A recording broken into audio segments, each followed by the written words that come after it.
Je pense que ce qui est important, c'est que oui, il y a plusieurs choses. Tout d'abord, il y a le sens du collectif. À bord d'un bateau de la marine, on parle d'esprit d'équipage. Ça peut se retrouver, je pense, dans une famille, une camaraderie qui suppose une attention particulière que chacun porte à l'autre et que chacun fasse des efforts pour maîtriser son caractère. C'est ce qui se passe à bord. Ne pas faire subir à l'autre sa colère, sa fatigue, sa mauvaise humeur, sinon ça devient vite un enfer. Après, il y a des règles à respecter.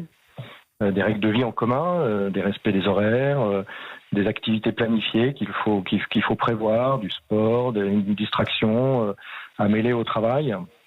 Je pense que c'est important aussi de créer, c'est ce qu'on fait nous, de créer des instants où tout le monde se retrouve, ou du moins une grande partie des gens se retrouvent autour d'activités communes. Ça peut être des jeux de société, on fait ça le dimanche, des instants de convivialité pour éviter un peu l'isolement qui peut paradoxalement se produire aussi dans un sous-marin, si petit soit-il.